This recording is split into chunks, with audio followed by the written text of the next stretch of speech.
দেখো ছোট্ট একটা গাছে কি বিশাল সাইজের পেঁপে ধরেছে।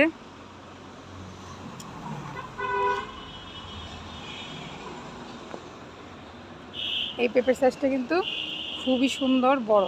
আর এই যে মরা ডালপালাগুলা এগুলো কিন্তু অবশ্যই ফেলা দিতে হয় পেঁপে গাছ থেকে যত্নের সহিত। আর উনি কিন্তু অলরেডি ছিটি ছিটি রং ধরে ফেলাইছে, কারণ ওনার পাকার সময় হয়ে গেছে।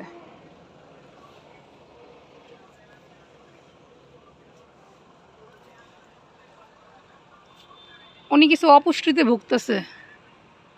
আসলে উনি বেটা গাছে যে পেঁপেগুলা হয়েছে এটাই বেশি, তার জন্য উনি অপুষ্টিতে ভুগতেছে। আর ওই যে মহিলা, ওনার গায়েও কিন্তু বেশ বড় সড়ো পেঁপে হয়েছে।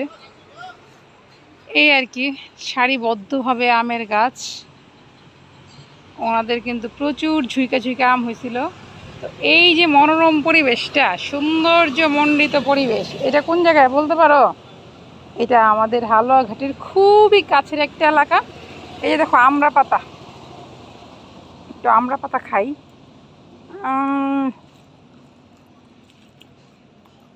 চুটকি চুটকি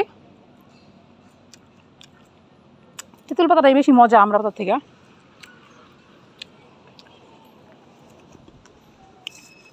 আমড়া পাতাতে হালকা হালকা আমড়া গন্ধ আছে।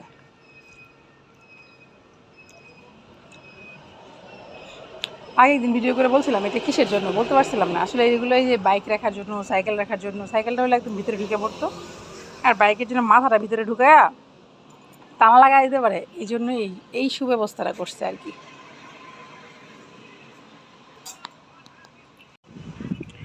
তো এই হচ্ছে আমাদের টিটিসি। এখানে 7-8টার প্রশিক্ষণ দেওয়া হয়, 7-8 ধরনের, 3 মাস করে প্রশিক্ষণ। এছাড়াও যারা বিদেশ যায় এদের 3 দিনের প্রশিক্ষণ আছে। এছাড়া শেখানো হতেছে এখানে যারা জাপান যাবে তাদের জাপানি ভাষা শিখাইতেছে। এই যে ড্রাইভিং শিখাইতেছে, গাড়ি চলতেছে। এই যে ড্রাইভিং যারা শিখতেছে অপেক্ষমান, কারণ 1 ঘোরান দেওয়া হয়েছে, বাকিটা আবার তারা দিবে, এই জন্য অপেক্ষা করতেছে।